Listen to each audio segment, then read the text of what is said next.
ये शिव महापुराण का दोष है। शिव पुराण कहती है अगर पशुपति व्रत कर रहे हो, आप कोई व्रत कर रहे हो, कोई कामना कर रहे हो, तुम्हारे पास में अगर श्रीफल, पशुपति व्रत करने के बाद 5वें दिन भी अगर तुम श्रीफल चढ़ा रहे हो तो वो श्रीफल ये जलाधारी पर नहीं रखना है, उस श्रीफल को भेंट के साथ में शंकर भगवान की जलाधारी शिवलिंग इसके ठीक सामने नीचे जमीन पर रखना है। उसका फल ये होता है कि तुमने जो पशुपति व्रत करा, शंकर भगवान ने उसको स्वीकार कर लिया और वर प्रदान कर दिया।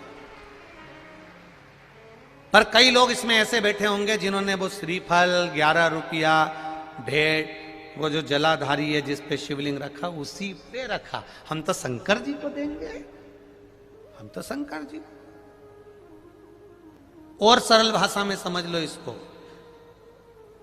किसी किसी माता को आपने देखा होगा, किसी किसी व्यक्ति को आपने देखा होगा कि वो शिव मंदिर में जाता है, शिव जी को भले जल नहीं चढ़ाता है, पर शंकर भगवान के मंदिर में जाकर इतनी सफाई कर देता है, जहां शंकर भगवान का कहीं बेलपत्र वगैरह पड़ा हुआ है उसको उठाएगा, बीनेगा, फिर यहाँ से धोएगा, श्रृंगार करेगा, यहाँ से साफ करेगा, साफ करके जो पानी जा रहा है वहां साफ करेगा, साफ करके एकदम क्लीन करके फिर शंकर भगवान को पोंछ कर, स्नान कराकर, जल चढ़ाकर फिर उनका श्रृंगार करता रहता है। कभी कभी आपके साथ में भी ऐसा हुआ होगा, आपने भी करा होगा, ऐसा नहीं कि नहीं करा।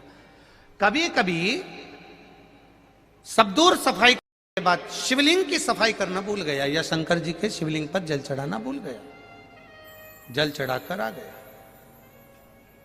अब आ तो गया, पर चिंता देवादिदेव महादेव को लग गई। मेरा था, भक्त था, उपास करता था, शिवरात्रि का व्रत करता था, पशुपति व्रत करता था, सोमवार सावन के करता था, 16 सोमवार करता था, पर आज इसको ना जाने क्या हो गया कि ये मेरे ऊपर जल ना चढ़ाकर सब दूर जल चढ़ाकर चले गया। देवादिदेव माता पार्वती जी से कह देते हैं, सुन पार्वती, अगर कोई भूलवश भी मुझ पर जल चढ़ाना भूल जाए और तेरे हस्त कमल पर जल चढ़ा कर जाए, तो पार्वती जितना फल मैं प्रदान करूं उससे दुगना फल तुझे प्रदान करना है, ये शिव कह रहा है। तो किसी ने प्रश्न किया, गुरुजी ये बताओ कि मंदिर में जलाधारी लग जाती है शंकर जी के ऊपर, फिर घर के अंदर जलाधारी क्यों नहीं महत्व रखती? तो हमारा कहना है तुम लगाओ ना लगाओ तुम्हारी मर्जी, लगाओ तो भी ठीक, ना लगाओ तो भी ठीक, पर शिव जी के ऊपर घर में जलाधारी की जरूरत इसलिए नहीं होती क्योंकि हम रोज प्रतिदिन अपने दिल का भाव शिव जी से कहते हैं। मंदिर में जो शिवलिंग होता है वो स्थायी होता है, घर में जो शिवलिंग होता है वो चलित होता है। उठाया, थाली में रखा, निला दिया, वापिस रख दिया। मंदिर में जलाधारी का होना जरूरी है और तुम्हारे घर में चलित शिवलिंग है, नर्मदेश्वर है, पारत का शिवलिंग है, स्फटिक का शिवलिंग है, मार्बल का शिवलिंग है, पीतल का है, कोई तांबे का है, किसी के यहाँ जो शिवलिंग हो, छोटा सा बड़ा सा जैसा भी हो, उसमें जलाधारी की जरूरत नहीं पड़ती है। ने बहुत अच्छा प्रश्न किया है, उसके लिए देवादिदेव महादेव की करुणा आप पर बनी रहे। हमारे घर के मंदिर में ये वाला शिवलिंग है जिसका फोटो उन्होंने लगाया है, आप आस्था चैनल पर देख सकते हैं या एलईडी पर देख सकते हैं। इस शिवलिंग में समझिए अब जरा, ये शंकर जी का शिवलिंग है, ये जलाधारी है। उन्होंने पत्र में लिखा है कि हमारे घर के शिवलिंग में नंदी अशोक सुंदरी वाली जगह पर चिपका बैठा। अच्छा हंसो मत, तुम्हारे भी कई कई के घर में ऐसा होगा कि यहाँ शिवलिंग है, ये जो सामने जगह है, इस जगह पे नंदी चिपका हुआ है। देखा है कि नहीं देखा? बोलते जाओ जरा, देखा है ना? तो अब प्रश्न देखिए उस बच्चे का। अब अशोक सुंदरी तो वहां दिखती ही नहीं है, नंदी नंदी बैठा है। अब आप बताओ हम अशोक सुंदरी को जल कैसे चढ़ा? अशोक सुंदरी की जगह तो नंदी ने घेर ली है, क्या करा जाए? अब बहुत सावधानी से समझिएगा, बहुत ध्यान से। जिस शिवलिंग के सामने पत्थर पर या पीतल पर या चांदी पर नंदी परमानेंट चिपका रहता है अशोक सुंदरी वाली जगह पर, वहां सेवा की मूलता मानी गई है। शिवलिंग से हटकर दूरी पर नंदी होता है तो वो शंकर भगवान को भ्रमण कराने के लिए होता है, और जो केवल चिपका हुआ अशोक सुंदरी वाली जगह पर चिपका रहता है, लगा रहता है, वो हमेशा सेवा के लिए तैयार रहता है। अंतर है दोनों।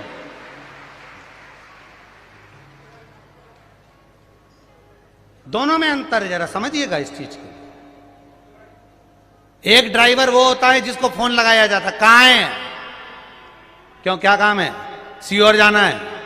और एक ड्राइवर वो होता है गाड़ी में बैठा मिलेगा, उसको मालूम है फोन लगाने की जरूरत नहीं है, जाऊंगा गाड़ी खड़ी मिलेगी और बैठ के और निकल जाऊंगा।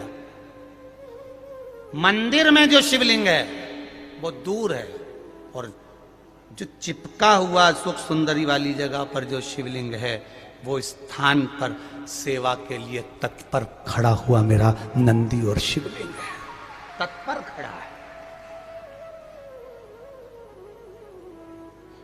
तत्पर।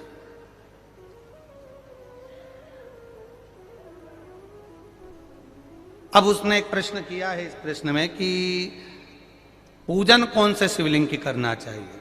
तो बेटा साहू आशीष छत्तीसगढ़िया सबले बढ़िया,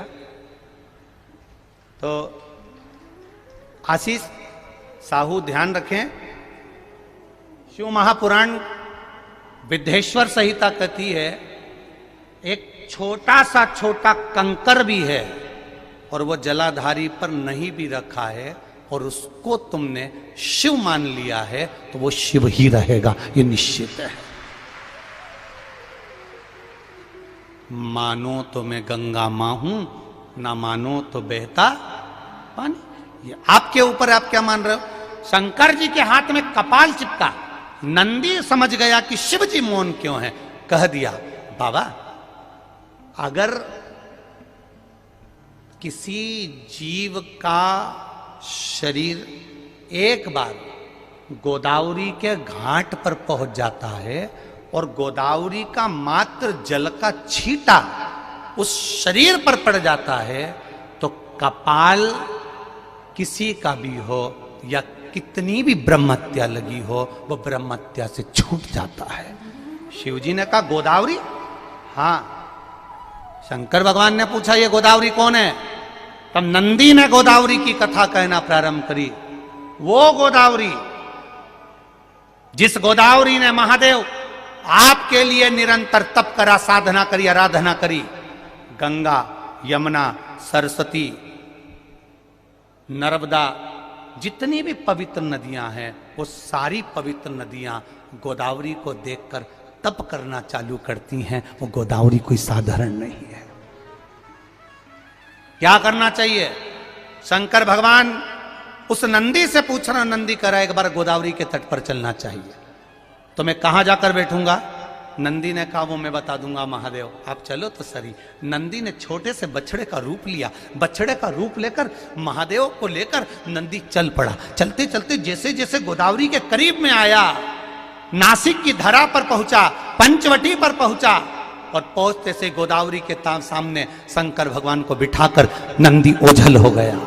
नंदी गया, जैसे ही नंदी गया वैसे ही शंकर भगवान के हाथ में से कपाल नीचे गिर गया और भगवान शिव का नाम कपालेश्वर महादेव पड़ गया।